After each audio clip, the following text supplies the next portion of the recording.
Hello viewers, আশা করি সকলে ভালো আছেন। স্বপন টেক হাউসের পক্ষ থেকে সকলকে অভিনন্দন। আপনারা দেখছেন এমএস ওয়ার্ডের ধারাবাহিক টিউটোরিয়াল। এমএস ওয়ার্ডের হোম মেনুর সকল ভিডিও আমাদের চ্যানেলে দেওয়া আছে। হোম মেনুর ভিডিওগুলো দেখার জন্য অবশ্যই আমাদের চ্যানেল প্লেলিস্ট থেকে দেখে নেবেন। আপনি যদি আমার চ্যানেলটি সাবস্ক্রাইব করে না থাকেন তাহলে অবশ্যই সাবস্ক্রাইব করে নেবেন, আর ইতিমধ্যে যদি চ্যানেলটি সাবস্ক্রাইব করে থাকেন তবে আপনাকে অসংখ্য ধন্যবাদ। আজকের এই ভিডিওতে আমরা ইনসার্ট মেনু সম্পর্কে আলোচনা করব।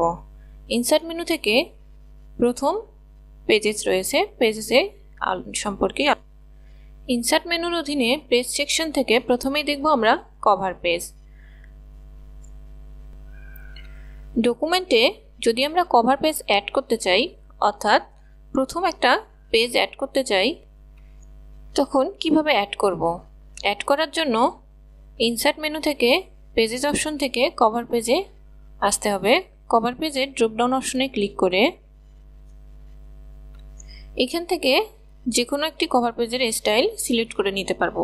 এখানে আগে থেকেই কিছু কভার পেজের স্টাইল করে দেওয়া রয়েছে, এখান থেকেই আমরা যে কোনো একটা স্টাইল নিতে পারবো কভার পেজ তৈরি করার জন্য।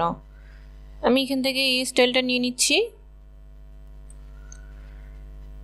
দেখুন, কভার পেজে ক্লিক করার সঙ্গে সঙ্গে যে পেজটাতে লেখা ছিল তার উপরে একটি পেজ তৈরি হয়ে গেছে, অর্থাৎ আমার এই পেজে লেখা ছিল তার উপরে একটি পেজ তৈরি হয়ে গেছে, কভার পেজ। এখানে আমরা টাইটেল অ্যাড করতে পারবো। আমি টাইটেল অ্যাড করছি এমএস ওয়ার্ড। আপনারা চাইলে আপনাদের ইচ্ছা মতো অ্যাড করতে পারবেন। এখানে সাবটাইটেলও অ্যাড করতে পারবেন, তারপরে কোম্পানির নাম এবং ইয়ার অ্যাড করে দিতে পারবেন।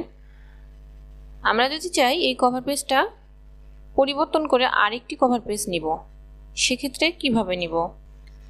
কভার পেজ চেঞ্জ করার জন্য পুনরায় কভার পেজ অপশনে যেতে হবে। কভার পেজ অপশনের ড্রপডাউনে ক্লিক করে এখান থেকে অন্য আরেকটি কভার পেজ সিলেক্ট করলেই এই কভার পেজটা সরে গিয়ে অন্য কভার পেজ এখানে চলে আসবে।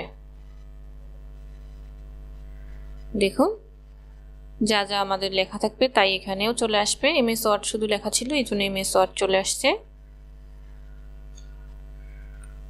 আমরা যদি চাই কভার পেজ রাখবো না, অর্থাৎ রিমুভ করে দিব, সেক্ষেত্রেও কভার পেজ অপশন থেকে এইখানে দেখুন শেষে নিচের দিকে একবারে রিমুভ কারেন্ট কভার পেজ, এখানে ক্লিক করলেই কভার পেজ চলে যাবে। আমার কভার পেজ চলে গিয়ে পূর্বের পেজে চলে এসেছে। এবার আসি কভার পেজের নিচের অপশন ব্ল্যাঙ্ক পেজ অপশনে। ব্ল্যাঙ্ক পেজ অর্থাৎ যে লেখার সময় লিখতে লিখতে এর নিচে একটা ব্ল্যাঙ্ক পেজ দরকার। যে এইখানে কার্সর আছে, এই মাঝখানটাতে একটা ব্ল্যাঙ্ক পেজ দরকার। সেক্ষেত্রে কিভাবে নেব? সেক্ষেত্রে কার্সরটা এখানে রেখে ব্ল্যাঙ্ক পেজ অপশনে ক্লিক করলেই একটি ব্ল্যাঙ্ক পেজ তৈরি হয়ে যাবে।